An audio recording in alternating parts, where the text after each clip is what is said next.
Hoje é quinta-feira, 14 de abril. Está no ar o Câmara Hoje. Você vai ver nesta edição. Plenário aprova acordos internacionais em sessão extraordinária. Comissão da Reforma Política da Câmara ouve o presidente do TSE sobre financiamento público de campanha. Veja também os 15 anos do maior conflito de terras do Brasil, Eldorado dos Carajás. Você acompanha agora o Câmara Hoje com as notícias em destaque no Congresso Nacional.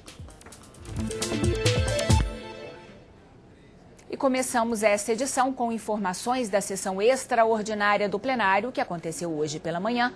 Do Salão Verde fala ao vivo a repórter Mariana Pschitke. Mariana, o que foi aprovado pelos deputados?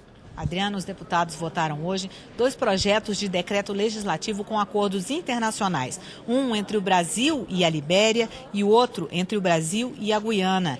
E a grande votação da semana foi a votação de ontem no plenário da MP 512, que dá benefícios fiscais para alguns estados que receberem montadoras. E a grande vitória, a grande mudança da MP ficou por conta do ingresso entre os estados beneficiados do norte de Minas, que faz parte da região da Sudene. Isso foi uma vitória da bancada de Minas e eu vou conversar agora com o deputado Paulo Abiac, que é líder da minoria e que defendeu essa vitória de Minas, né, deputado? Por que incluiu a Sudene nessa questão dos benefícios fiscais para montadoras?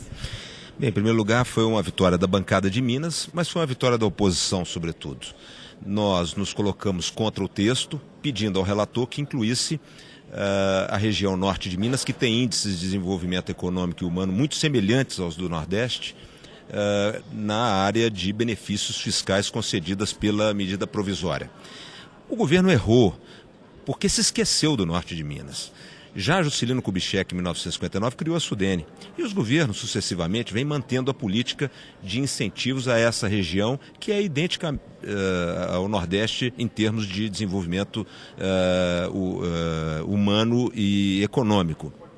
Por equívoco, pela urgência, pela forma assodada de fazer votar, o governo simplesmente se esqueceu dos mineiros do norte de Minas, dos pobres mineiros do norte de Minas. E nós, da oposição, conseguimos essa vitória com a ajuda de todos os mineiros, de todos os partidos e inclusive de todos os deputados, 383, que se convenceram da nossa tese e votaram contra a orientação do governo, acompanhando a orientação da oposição, da liderança da minoria. Agora, deputado, o que se viu no plenário ontem foi mais uma discussão de dinheiro para regiões do que partido em geral, porque vários partidos, representantes do PT, por exemplo, do Pernambuco, lideraram a movimentação pela aprovação da MP e outros até falaram que seria uma discussão tipo a medida, o pré-sal, que cada estado defendendo um pouco do seu dinheiro, não é? Não, eu creio que não. Nós, da oposição, ficamos contra o texto. Nós não somos contra, em absoluto, a política de incentivos fiscais, a descentralização desses incentivos para o Nordeste. O que ocorre é que nós sustentávamos a necessidade de incluir a região do Jequitinhonha, do norte de Minas, nesta área, e do Espírito Santo também, nesta área de incentivos. E o governo ficou contra. E nós, da oposição, sustentamos duramente, em vários discursos, durante toda a manhã, a necessidade de incluir essa região. E conseguimos convencer 333 deputados presentes ao plenário. Apenas 41 deputados ficaram contra a nossa tese e a modificação do texto proposto pelo governo, que previa a retirada por destaque desta região do Brasil. Deputado Paulo Abiac, mudando um pouco de assunto e aproveitando que o senhor é de Minas Gerais, hoje pela manhã os parlamentares da Comissão Mista do Orçamento escolheram o relator do projeto da Lei de Diretrizes Orçamentárias de 2012. A notícia está na Agência Câmara, que é o site da Câmara na internet. Deputado do PP é escolhido relator da LDO. O deputado Márcio Reinaldo Moreira, do PP de Minas Gerais, foi confirmado há pouco como relator do projeto da Lei de Diretrizes Orçamentárias de 2012. O nome do parlamentar só foi definido depois de uma intensa negociação política que ocorreu nos últimos 3 dias e que envolveu os partidos da base aliada e até da oposição. O cargo de relator da LDO estava sendo disputado pelo PP e pelo PR. O PP já contava com o apoio do PT e entre ontem e hoje ganhou o apoio do governo e da oposição. O senador Aécio Neves atuou nos bastidores para garantir a indicação de Moreira. Deputado, foi uma boa escolha. Por que o PSDB interviu? Veja, o deputado Márcio Reinaldo, em primeiro lugar, é um técnico do orçamento. Ele é, inclusive, um funcionário de carreira do Poder Executivo, do Ministério da Fazenda, conhece profundamente essa questão orçamentária. Em segundo lugar, é um dos coordenadores da bancada mineira na Câmara dos Deputados. É homem de altíssimo nível, de grande conhecimento técnico e vai dar um tratamento republicano à lei orçamentária, sem os favores para os membros do governo e os desfavores para os membros da oposição. Eu acho que foi mais uma vitória da oposição e uma grande vitória do senador Aécio Neves, para que nós possamos efetivamente dizer que vivemos em uma república. Deputado, essa semana a Câmara ficou por conta da medida provisória 512, estava na pauta 513, não foi votada. O que o senhor acha que é possível votar 513 semana que vem? O que é possível votar? Lembrando que semana que vem é Semana Santa. Eu acho que não pela Semana Santa, mas pelo verdadeiro mosaico que é a MP 513, que trata de dezenas de assuntos diferentes uns dos outros, o que já por si só configura a absoluta inconstitucionalidade da medida provisória. Diz a Constituição que uma medida provisória tem que ter urgência e relevância. Como é que muitos pontos diferentes uns dos outros, de Haiti a DENIT, você pode determinar que haja urgência em todos esses aspectos, em todos esses pontos? Não há.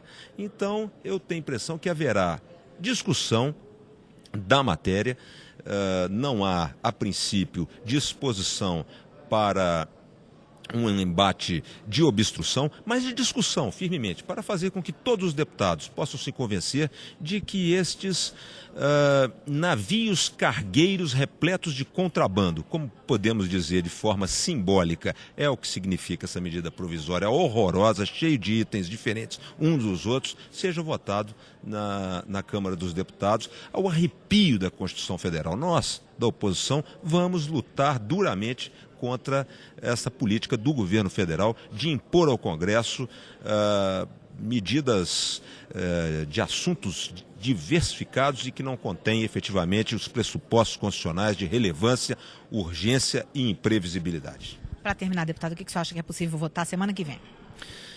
Acho que é possível discutir em alguns aspectos a questão da Unasul, que nós temos posição absolutamente contrária. Contrária por quê? Porque estamos certos e aqui não tem um opositor radical que quer fazer a oposição por oposição. Mas nós, ao votar os acordos internacionais, nós temos que relembrar sempre que nós vivemos no passado recente, e penso até que estamos tendo algum tipo de evolução, a mais lamentável e deplorável política externa que o Brasil já viu em 100 anos de república.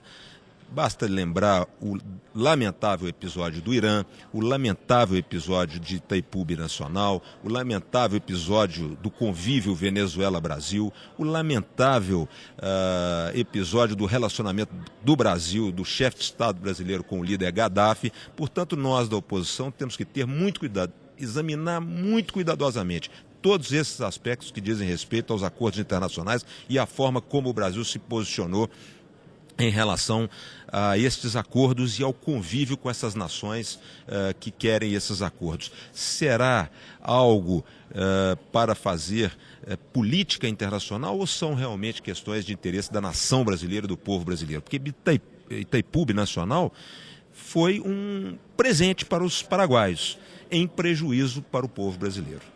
Deputado Paulo Abiaca, obrigado pela entrevista. Adriana. O deputado Jair Bolsonaro entregou defesa à Corregedoria da Câmara, respondendo a representações contra ele. Tudo começou com a participação do deputado no programa CQC da Rede Bandeirantes, em 28 de março. A cantora Preta Gil perguntou qual seria a reação de Bolsonaro se o filho dele se apaixonasse por uma negra. Na resposta, o deputado associou homossexualismo à promiscuidade. A confusão repercutiu na imprensa e em vários segmentos da sociedade. Na defesa, o deputado Jair Bolsonaro contra-ataca e classifica como incentivo ao homossexualismo diversos pontos da política do governo para escolas do ensino fundamental. Coisa importante que aconteceu nisso tudo, como meu pai dizia que não tem limão que não dê uma limonada, tá certo? Serviu para que nós viéssemos a denunciar a tsunami cor-de-rosa proposta pelo governo em escolas públicas do primeiro grau com a distribuição do kit gay, onde, entre outras coisas, cria cota para professor homossexual, escola do primeiro grau, dá a bolsa de estudo para jovem GLBT, cria o estágio remunerado para jovem LGBT e, por exemplo, também, está na iminência do governo lançar um programa nacional, tá, de prevenção de doenças transmissíveis, ao jovem adolescente LGBT. Ou seja, eu não sei como o governo vai propor isso para a garotada de 15, 16 anos, na televisão, que o menino, ao ter relação com outro menino, que cuidados ele deve tomar. É o fim da família, tá? É o fim do respeito e é o fim do que nós apregoamos com bons costumes no nosso país. O deputado disse que está tranquilo e que tudo será esclarecido. Nas enquetes patrocinadas por várias páginas eletrônicas, dá em torno de 85% contra qualquer tentativa de caçar meu mandato nessa casa aqui. O corregedor da Câmara, deputado Eduardo da Fonte, tem prazo de até 90 dias para decidir se encaminha ou não o caso ao Conselho de Ética da Casa. O advogado de Jaqueline Roriz, do PMN, também entregou à Corregedoria da Câmara a defesa da deputada, acusada de receber dinheiro de Caixa 2 no escândalo conhecido como Mensalão de Brasília. Hoje, o Supremo Tribunal Federal autorizou oficialmente que o vídeo em que a deputada aparece recebendo dinheiro seja utilizado no processo que Jaqueline Roriz responde no Conselho de Ética. Reforma política. A Comissão Especial do Senado entregou ao presidente José Sarney o relatório com sugestões de mudanças no processo eleitoral. Aqui na Câmara, a Comissão da Reforma Política só deve concluir os trabalhos em maio. Até lá, além do debate interno, serão realizadas audiências públicas em vários estados. O relatório entregue pelos senadores ao presidente José Sarney tem 16 propostas, entre as quais o financiamento público de campanha, fim da reeleição para os cargos do Executivo e eleição de apenas um suplente de senador. A Comissão Especial do Senado tem 30 dias para transformar as sugestões em projetos de lei ou de emenda à Constituição. Depois disso, os textos vão ser analisados pela Comissão de Constituição e Justiça e de lá seguem para o plenário. O modelo adotado pelos senadores é diferente da opção feita pelos deputados. Por isso, o relator aqui na Câmara, deputado Henrique Fontana, acredita que as duas comissões vão terminar os trabalhos praticamente na mesma data. Pretendemos apresentar este relatório, eu no caso, a partir de meados de maio, porque as votações que o Senado está fazendo são votações de orientações gerais, mas eles não estão elaborando até o momento um projeto de lei como nós estamos trabalhando aqui. Então, no fundo, estamos trabalhando no mesmo tempo, Ou seja, nós queremos chegar no final desse primeiro semestre com a reforma votada na comissão. Nesta quarta, o presidente da OAB, Ofir Cavalcante, apresentou ao presidente da Câmara, Marco Maia, propostas para a reforma política. Para o vice-presidente da Comissão Especial, mais sugestões de entidades e da população devem ser recebidas com o início das audiências públicas em todo o país. A Câmara optou de ouvir mais a sociedade civil, tanto os representantes da sociedade civil organizada, como em cada estado uma audiência pública que envolva vereadores, prefeitos, às vezes o governador, que envolva a sociedade civil, os partidos políticos de cada estado, para a gente ouvir de cada um o que eles esperam da reforma política. E neste momento, a Comissão da Reforma Política da Câmara ouve o presidente do TSE, ministro Ricardo Lewandowski. Ele fala sobre financiamento público de campanha. A repórter Paula Bittar acompanha a audiência. Os deputados que integram a Comissão da Reforma Política discutem com o presidente do Tribunal Superior Eleitoral, ministro Ricardo Lewandowski, os pontos que compõem a reforma política. Um dos objetivos dessa reunião é debater gastos com campanhas eleitorais, com a ideia de talvez se criar um teto para esses gastos. Eu tenho aqui ao meu lado o deputado Almeida Lima, do PMDB de Sergipe, presidente da Comissão Especial. Deputado, é importante um teto para os gastos nas campanhas eleitorais? Olha, o teto em si eu não vejo como de tamanha importância. No entanto, eu vejo que o que há necessidade é que se tenha possibilidade de estabelecer a fiscalização da origem dos recursos. Normalmente, os recursos de campanha, eles não têm origem definida, certa. Aqueles recursos que aparecem, que estão além da cortina, tudo bem, é do conhecimento da sociedade, da justiça eleitoral. Mas nós sabemos perfeitamente que o maior volume de recursos são aqueles utilizados no Caixa 2. Eu acho que a preocupação maior precisa ser nos instrumentos que possam conter este abuso, porque é ele, na verdade, que vai estabelecer a ilegitimidade dos pleitos, a ilegitimidade do resultado eleitoral. E estes recursos de Caixa 2, eles não são recursos para a propaganda eleitoral, para o santinho, o carro de som, o cartaz, enfim, são recursos para a compra de votos, para a compra de lideranças políticas, né, nas grandes cidades e nas pequenas cidades. Eu acho que esse aí deve ser o ponto máximo de aperfeiçoamento. Eu acho que, por outro instituto, que é a da unificação das eleições, por si só, nós já teríamos aí cortado em 50% as despesas, tendo em vista que nós não teríamos mais eleições de 2 em 2 anos, mas eleições apenas de 4 em 4 anos.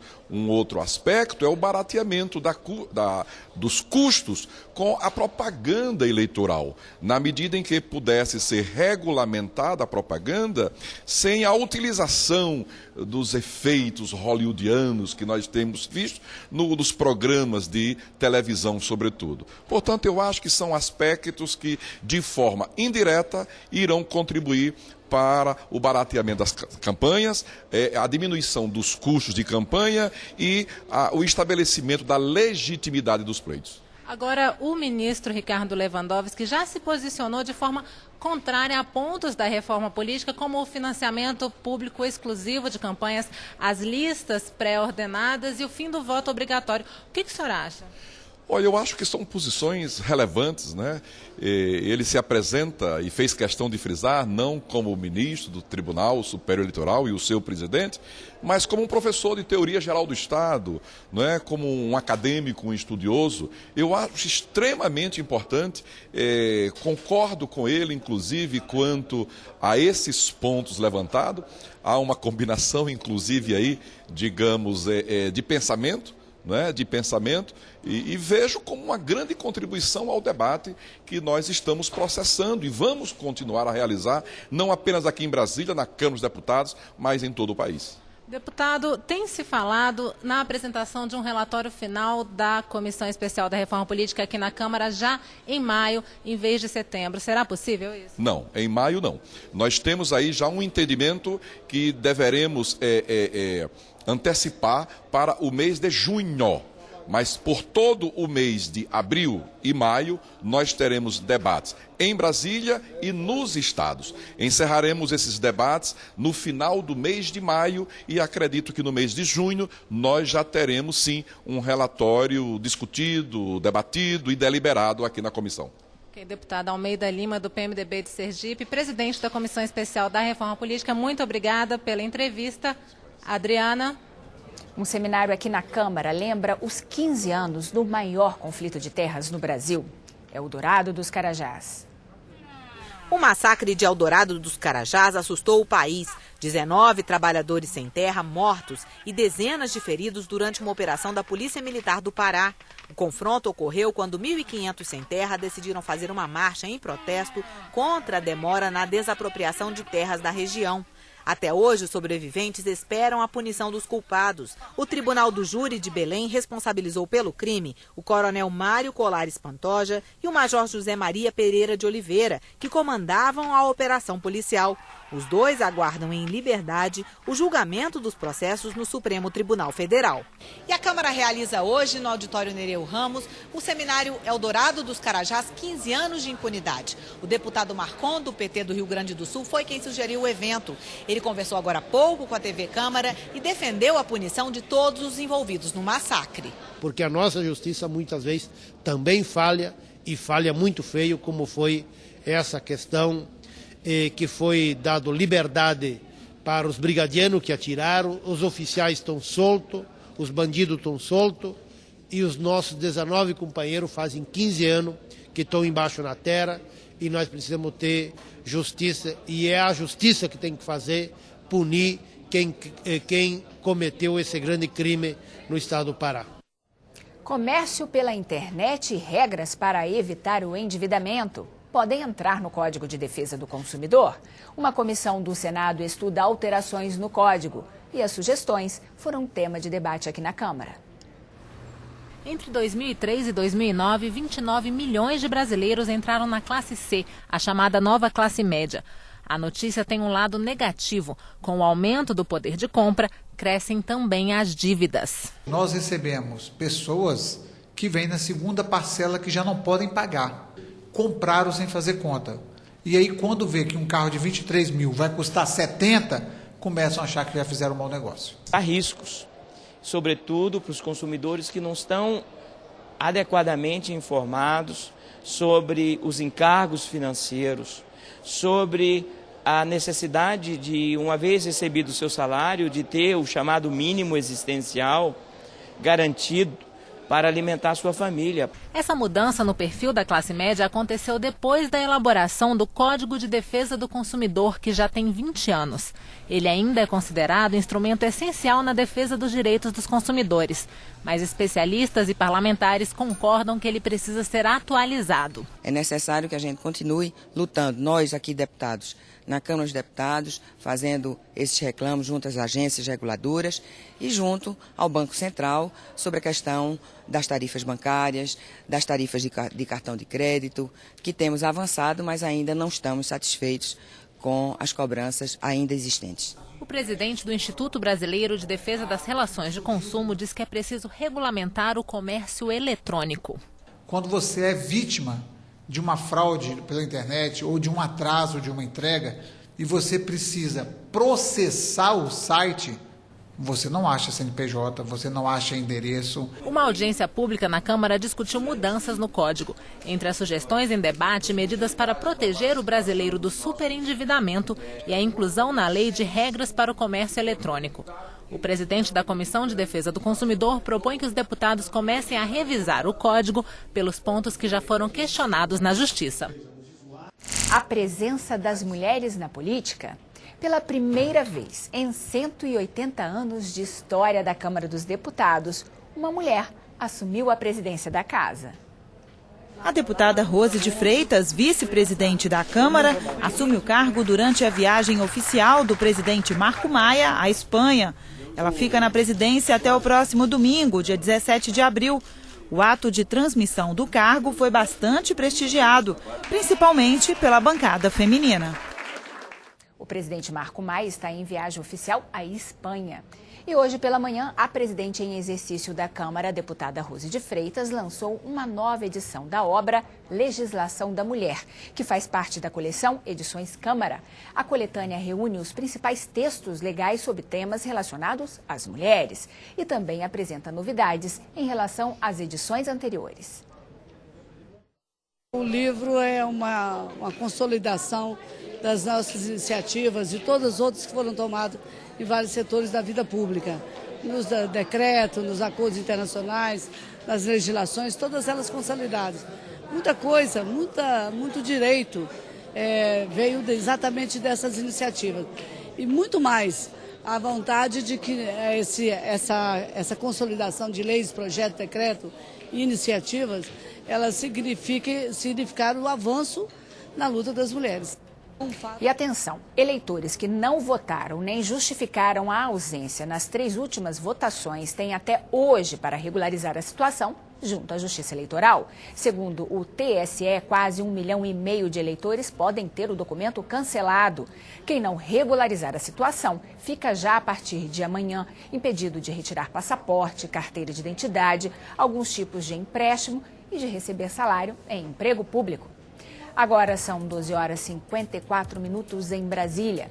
Esta foi a segunda edição do Câmara Hoje de quinta-feira, 14 de abril. Você acompanhou os fatos em destaque no Congresso Nacional. Outras notícias às 7 da noite em uma nova edição do Jornal.